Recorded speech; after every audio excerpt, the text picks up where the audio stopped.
তো আমার ইয়ে হচ্ছে যে আমি এটা এমন একটা কাজ আমি দিতে চেয়েছি শুরু, মানে আমার প্রথম চিন্তা ছিল যে আমি এমন একটি কাজ করব।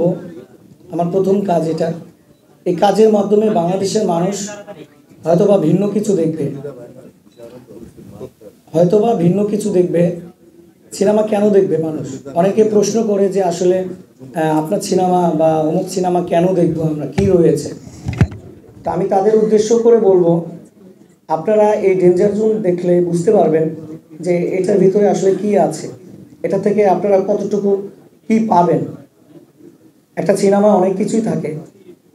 তো আমার ছবিটা যেহেতু ডেঞ্জার জোন, নামটাই বলে দেয়, এটা খুব একটা ভয়ঙ্কর বিষয়, ভূতের।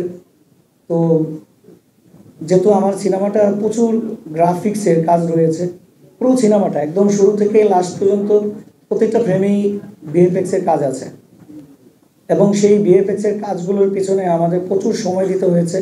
এটার জন্য বেশ কিছু সময় আমাদের লেট হয়েছে। তো আপনারা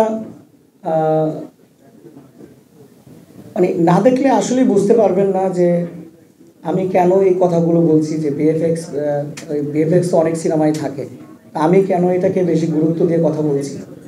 এটা দেখলেই বুঝতে পারবেন এটাতে কি রয়েছে। আমি এক কথায় বলবো যে বাংলাদেশে আমার এই সিনেমাটা আমি একদম ডিফারেন্টভাবে তৈরি করার চেষ্টা করেছি, একদমই ডিফারেন্ট।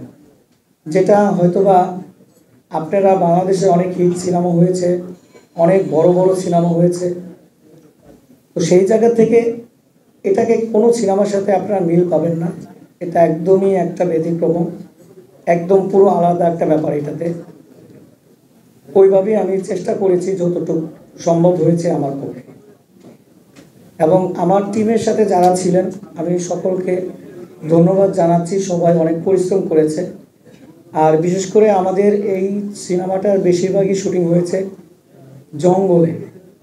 জঙ্গলে যখন কাজ করতে হয়, আমরা কতটুকু পরিশ্রম ওখানে করতে হয়েছে, মশার কামড় থেকে শুরু করে বিভিন্ন সাপ, বিভিন্ন কিছু আমরা মোকাবেলা করেছি।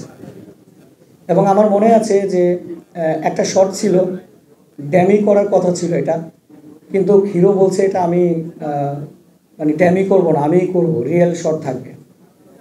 তো আমি ওনাকে বাধা দিয়েছিলাম যে না, এটা অনেক রিস্ক হয়ে যায়, কিন্তু তারপরেও সে এটা করেছে।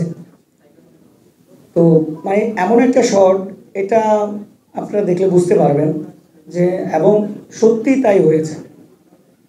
ওনাকে যখন ধরে মানে বোঝানো হয়েছে যে ভূত যে থাকে সে তাকে ধরে ভিক্ষা মারে, অনেক দূরে গিয়ে সে একটা গাছের উপরে পড়ে। তো ওই জায়গাটায় উনি উপরেই কিন্তু রশিতে ঝুলে পড়েছিল এক সাইড শুটে, সাথে সাথে তার আমরা দেখেছি ওই মুহূর্তটা যে হিরোর কতটুকু কষ্ট হয়েছে। তো এরকম পরিশ্রম করা একটা সিনেমা। এবং আমার জায়গা থেকে আমি বলবো 103-এর উপরে জ্বর ছিল, যেখানে শুটে যাওয়ার কথা না। আমি জানি না এরকম সময় কেউ গেছে কিনা আমাদের পরিচালকরা, কিন্তু আমি আমার প্রথম সিনেমাকে এতটাই ভালোবাসছি এবং এটাকে এতটাই আমি গুরুত্বভাবে নিয়েছি সিনেমাটাকে, সারা জীবন যতদিন থাকবো সিনেমাকে যেহেতু মনে প্রাণে নিয়েছি, এটা নিয়ে সারা জীবন থাকতে চাই। অবশ্য ভালো কিছু করব। তো আজকে এত কিছুর পরেও যেহেতু আমার সিনেমাটা রিলিজ হতে যাচ্ছে, টাইম মিডিয়ার ব্যানারে সিনেমাটা রিলিজ হচ্ছে 13 তারিখে, আমি সবাইকে বলবো অবশ্যই আপনারা আমার এই সিনেমাটি দেখবেন, বুঝতে পারবেন যে আমার এই কথাগুলোর সাথে আসলে মিল আছে কিনা। কারণ আপনারা পোস্টার দেখলেও বুঝতে পারবেন যে পোস্টারের মধ্যেও হয়তো কিছু রয়েছে, অন্য পোস্টারে আরও বেশি ভাবে তৈরি করা হয়েছে, অন্য মানে ভূতের যে ব্যাপারটা ওটাকে তুলে ধরা হয়েছে। যেমন এই সিনেমাতে দেখানো হয়েছে একটা গাছ মানুষকে খেয়ে ফেলে।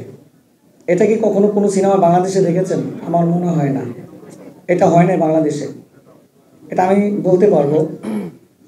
এই সিনেমাতে একটা পাওয়ার রয়েছে যেটা 250 বছর আগে পৃথিবীতে ছিল, এটা আমার বোঝানো হয়েছে লজিক্যালি।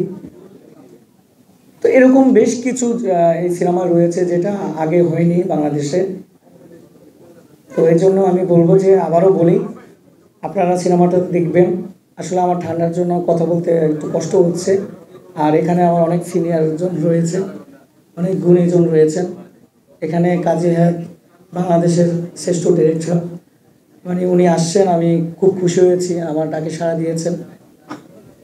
তো ওনাদের সামনে আসলে আমি যে কথা বলছি এটাই আমার জন্য অনেক বেশি, হয়তো বা অনেক বেশি বলেও ফেলতেছি।